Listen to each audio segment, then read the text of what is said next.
Hechos capítulos 1 al 3. Hay una pregunta muy buena que me ayuda en varias ocasiones y es el preguntarme ante la toma de decisiones, ¿qué haría Jesús? ¿Qué haría Jesús en esta situación? ¿Cómo actuaría Jesús? Y si no conoces a Jesús, te invito a leer los Evangelios porque es una de las formas de conocer a Jesús, el leer los Evangelios, el leer la palabra de Dios que nos habla de Jesús, nos apunta hacia su Hijo en todo momento, ya sea en el Nuevo Testamento, obviamente, que es cuando el Hijo de Dios se hace carne y está entre nosotros, que ese es Jesús, y en el Antiguo Testamento, que tal vez no está Jesús directamente, pero sí que está indirectamente, porque todo el Antiguo Testamento apunta hacia Jesús. Entonces estamos comenzando un nuevo libro, Hechos de los Apóstoles, que Hechos de los Apóstoles es la continuación del Evangelio según San Lucas. Sí que es verdad que está separado de los Evangelios, está a continuación, pero todo es una obra en 2 volúmenes, porque Lucas es lo que narra lo que Jesús comenzó haciendo y enseñando, y el libro de Hechos lo que hace es narrar lo que Jesús continuó haciendo y enseñando. Lucas era una persona de origen pagano y médico y fue colaborador y compañero de viaje de Pablo, de Saulo, San Pablo, que también conoceremos más a San Pablo en este libro de Hechos de los Apóstoles, donde aquí se narra esa conversión de Pablo. Hechos de los Apóstoles es el libro que narra la historia de los orígenes del cristianismo. Aquí es el inicio de la Iglesia que vive y actúa bajo la guía del Espíritu Santo, que, como vamos a ver, reciben el Espíritu Santo en Pentecostés, y en todo el libro se habla de la importancia que tiene el Espíritu Santo en la misión de los apóstoles y cómo les va guiando en la verdad. Porque aquí hay algo clarísimo, y es que los discípulos tienen un cambio, se observa un cambio en los discípulos, pero un cambio para bien. Se ve cómo ellos están transformados y cómo ellos quieren contar al mundo esa buena noticia de Jesús. Quieren compartir el mensaje que Jesús les ha enseñado. Así que, bueno, este libro está empezando muy parecido al Evangelio según San Lucas, porque se está dirigiendo Lucas a Teófilo, que esto no sabemos muy claro quién es, pero lo que sí que sabemos es que su nombre significa uno que ama a Dios o uno que es amado por Dios. Entonces, esto puede simbolizar a algún creyente que esté buscando profundizar la fe. Y este libro se escribe, aparte de por muchas razones, para que se entienda todo lo que Jesús está haciendo para anunciar todo lo que Jesús, a pesar de ya no estar con ellos, entre comillas, porque sigue estando con ellos, no les deja solos en ningún momento, Él se va, pero les deja con el Espíritu Santo. Entonces, habla todo lo que los discípulos, los apóstoles, van haciendo después de la resurrección. Está Jesús después de su resurrección, dejándose ver 40 días y hablándoles del reino de Dios. Es decir, Jesús en lo que se centra es en hablarles del reino de Dios después de su resurrección. También les dice que no se vayan de Jerusalén, sino que aguarden la promesa del Padre. Es decir, que debían de esperar. ¿Por qué debían de esperar? Si Jesús les estaba diciendo esperar, ¿era porque valía la pena? ¿Porque tenían una promesa que iba a ser cumplida? Porque debían recibirlo por la fe, esa promesa, y también para esa prueba. O sea, la espera también es un tiempo de prueba, a ver cómo actuamos nosotros en ese tiempo de espera que tan bueno es para nosotros, aunque muchas veces nos desesperemos.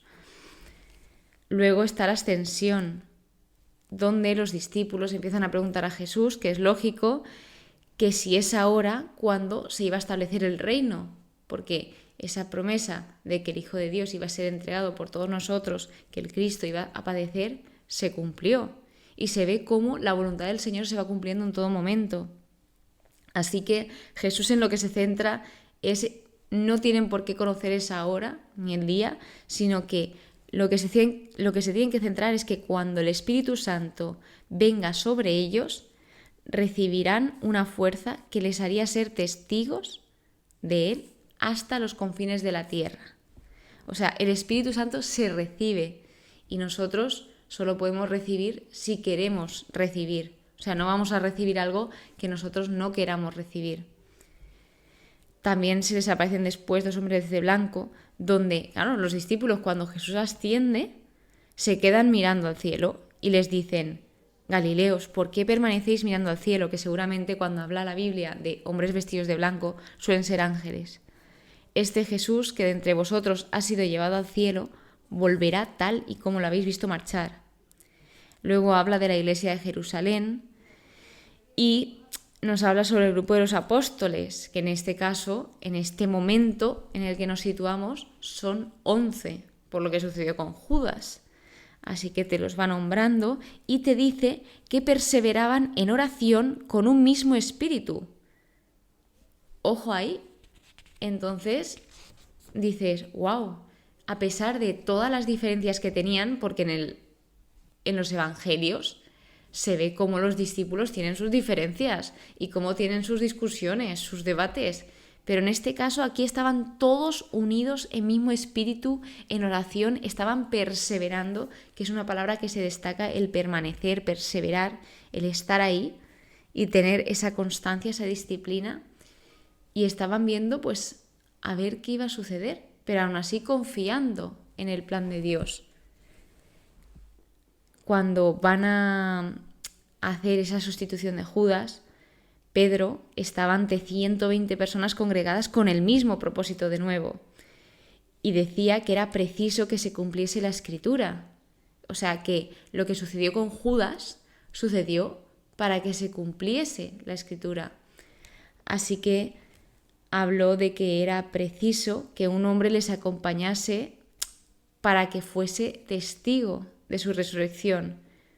Sabían de la palabra de Dios, entonces ellos sabían lo que Dios quería, porque la voz de Dios está establecida permanentemente en su palabra. Si nosotros estamos en un proceso de discernir o de intentar saber qué es lo que Dios quiere para nosotros, la mejor de las mejores maneras es buscar en la palabra del Señor, porque sabemos que ahí está todo lo que Dios quiere, o sea, todo lo que es voluntad del Señor, y nos enseña a conocer al Señor. Así que se presentaron 2 hombres para ser discípulo, para ocupar ese puesto, para sustituir a Judas, que eran José, llamado Barsabás, que pues, tenía por sobrenombre Justo, y estaba Matías.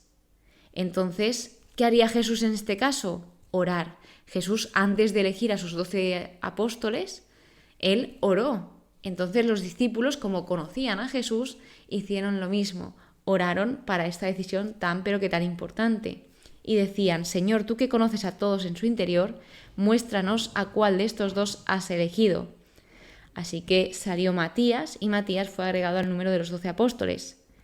En el capítulo 2 tenemos Pentecostés, que Jesús sabemos que estuvo esos 40 días con sus discípulos y presentándose a diferentes personas, y cuando él ascendió, a los 10 días, es decir, en total cuando pasaron 50 días, vino Pentecostés, que eran 50 días después de la Pascua, donde Pentecostés en el Antiguo Testamento simbolizaba, era la fiesta, diría que más importante, porque fue cuando el pueblo de Israel celebraba que Dios les había entregado la ley, o sea, la ley a Moisés en el monte Sinaí, los 10 mandamientos, si recordamos, y luego en el Nuevo Testamento, Pentecostés simboliza ese día de la venida del Espíritu Santo.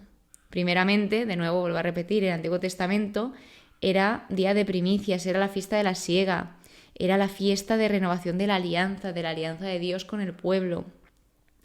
Así que en este día todos estaban reunidos con un mismo objetivo. O sea, qué importante, estaban alineados. Sí, podrían tener diferentes personalidades, podrían ser diferentes, pero el objetivo era el mismo y esto es lo que les unía, el proclamar la buena noticia.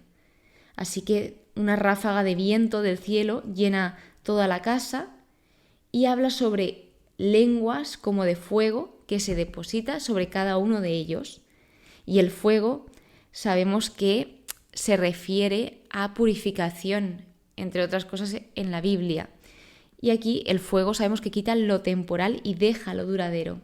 Así que todos quedaron llenos del Espíritu Santo y se ponen a hablar en diversas lenguas, según el Espíritu les concedía expresarse.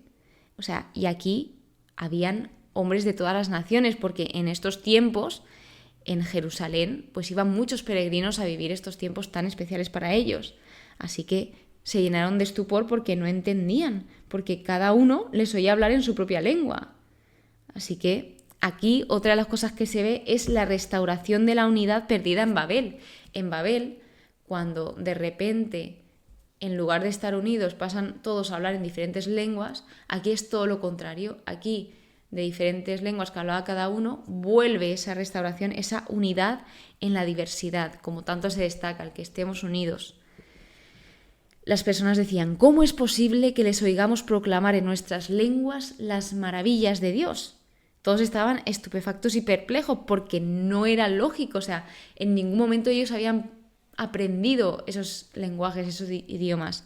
Así que se pensaban muchos que estaban borrachos, a lo que Pedro empieza a soltar un discurso a la gente. Pedro levanta la voz y les deja claro que no estaban borrachos, sino que estaba ocurriendo lo que anunció el profeta Joel en este caso. O sea, se estaban cumpliendo las Escrituras. Y les comenta, entre otras cosas, que Jesús fue acreditado por Dios ante vosotros. O sea, en todo momento se está centrando en que todo está hecho por y para nosotros, porque todo Dios lo hace por amor y para nosotros. O sea, en todo momento. Acreditado por Dios ante vosotros con milagros, signos y prodigios entre vosotros, por medio de Él, entregado según el determinado designio y previo conocimiento de Dios. Es decir, que todo estaba pensado bajo el plan de Dios, todo se estaba haciendo para la voluntad del Señor. Pero Dios lo resucitó librándolo de los lazos del Hades, que es el infierno, por así decirlo, pues de la muerte, yo creo que es más adecuado ese término, pues no era posible que lo retuviera bajo su dominio. O sea, la vida vence a la muerte, el amor vence siempre. Cita a David y cita un salmo que supuestamente muchos se pensaban que era por David, pero en cambio ese Salmo 16 estaba apuntando a Jesús, porque David murió, pero Jesús nunca murió, sino que resucitó. Dice que Jesús ni fue abandonado en el Hades, ni su carne experimentó corrupción, porque Jesús vino al mundo y se sacrificó por los pecadores sin él haber cometido pecado y sin él ser pecador. Habla del juramento de Dios hacia David y sigue diciendo Pedro, sepa pues con certeza todo Israel que Dios ha constituido Señor y Cristo a ese Jesús a quien vosotros habéis crucificado. O sea, Pedro no tiene miedo, no tiene vergüenza, sino que él va con la verdad por delante, con la justicia por delante. Les dice las cosas que ellos no quieren oír, porque ellos mismos sabían que ellos mismos habían crucificado a Jesús. Sin embargo, Pedro aquí va a todas, a por todas. Y bueno, pues después de esto, obviamente tampoco es tan obvio porque en algunos casos no sucede, pero obviamente hay un cambio de actitud en el pueblo y habla de las primeras conversiones, donde le preguntan a Pedro, ¿qué hemos de hacer, hermanos? Y les dice Pedro, convertíos, bautizaos en nombre de Jesucristo para perdón y para que recibáis el don del Espíritu Santo, porque el don del Espíritu Santo es un regalo. Entonces ese arrepentiros significa cambiar la mente o la dirección de una persona. O sea, convertíos o arrepentíos significa acción, actuar. No, si uno se arrepiente no se puede quedar igual, porque entonces en el fondo no se está arrepintiendo sinceramente. Y pues dice que los que acogieron su palabra fueron bautizados, que fueron sobre unas 3.000 personas. Menuda barbaridad. Continúa con la primera comunidad cristiana, donde nos dice que se mantenían constantes en la enseñanza de los apóstoles, en la comunión, en la fracción del pan y en las oraciones. O sea, que estamos viendo sacramentos muy importantes como es el bautismo y la Eucaristía.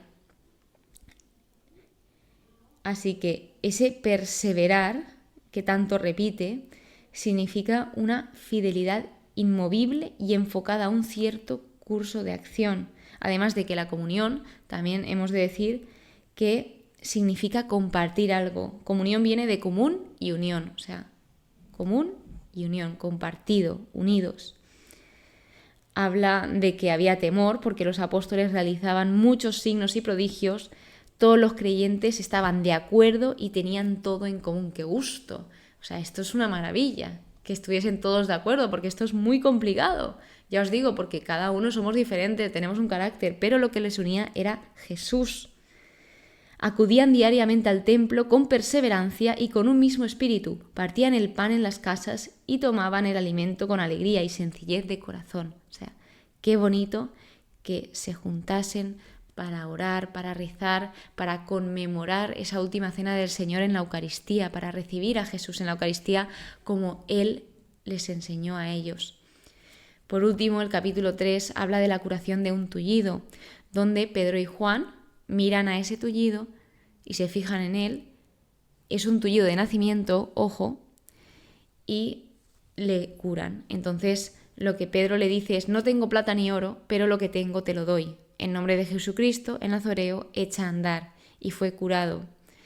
Hay algo que comentar, y es que el sistema de sacrificios que se utilizaba en el Antiguo Testamento fue cumplido completamente con Jesús, a la perfección. Entonces, en lugar de ellos subir a la hora del sacrificio al templo, subieron a la hora novena, que fue cuando ya se había cumplido ese sacrificio, que es cuando Jesús dijo en la cruz: consumado es. O sea, creo que esto es importante de comentar. O sea, cómo ese Nuevo Testamento nos está diciendo que Jesús ya se ha sacrificado por nosotros. Ese misericordia quiero y no sacrificio. Todos empezaron, cuando vieron a este tullido curado, a empezar a alabar a Dios. O sea, el tullido no les soltaba. Y aquí, de nuevo, Pedro empieza a hablar un discurso al pueblo, porque se quedaban admirados. Y Pedro les dijo: ¿por qué os admiráis de lo sucedido? O sea, como si nosotros hubiésemos hecho algo. O sea, cuando todo esto lo ha hecho Jesús. O sea, el enfoque de todos los discursos de los discípulos era Jesús. Entonces les vuelvo a decir que matasteis al autor de la vida, al jefe que conduce a la vida, y habla de que ellos son testigos de la resurrección de Jesús. Y por la fe en su nombre, el propio Jesús ha restablecido a este hombre que veis y conocéis. Es decir, todo lo ha hecho Jesús, esa curación lo ha hecho Jesús. Y especificando en eso de en su nombre, en los antiguos, el nombre para ellos es inseparable de la persona y participo de sus prerrogativas. O sea, es muy importante el cómo te llamas, sobre todo para los antiguos. Y yo creo, en mi opinión, que sigue siendo muy importante el cómo te llamas. Pedro les dice que lo sabía, que sabe que ellos obraron por ignorancia, pero a pesar de que ellos obraron por ignorancia, así Dios cumplió todo lo que dijo por boca de los profetas, que Jesucristo había que padecer. Es decir, por eso se cumplió. O sea, se hizo la voluntad del Señor, entre comillas, gracias a eso. Arrepentíos y convertíos, vuelve a exhortar, a invitar a ese arrepentimiento de corazón, a esa conversión. Les dice que son herederos de los profetas y de la alianza de Dios. Dios ha resucitado a su siervo en primer lugar, para vuestro provecho, y lo ha enviado para bendeciros, para que cada uno de vosotros abandone sus malos hábitos. O sea, de nuevo, todo por y para nosotros. Cristo sigue actuando a través de los apóstoles y vemos cómo en estos capítulos del 1 al 3 se establece la estructura básica de la Iglesia, pues como puede ser la predicación, la oración, la vida en comunidad y la sanación. Y vemos la importancia de los sacramentos, de el reunirnos de la comunidad, de juntarnos. Y pues sobre todo que tengamos en mente esa pregunta a la hora de tomar decisiones tan importantes y no tan importantes, porque al final todas las decisiones son importantes. ¿Qué haría Jesús? ¿Qué haría Jesús en mi lugar? Muchísimas gracias por estar aquí, muchísimas gracias por escucharme. Espero que pases muy pero que muy buen día y que Dios te bendiga.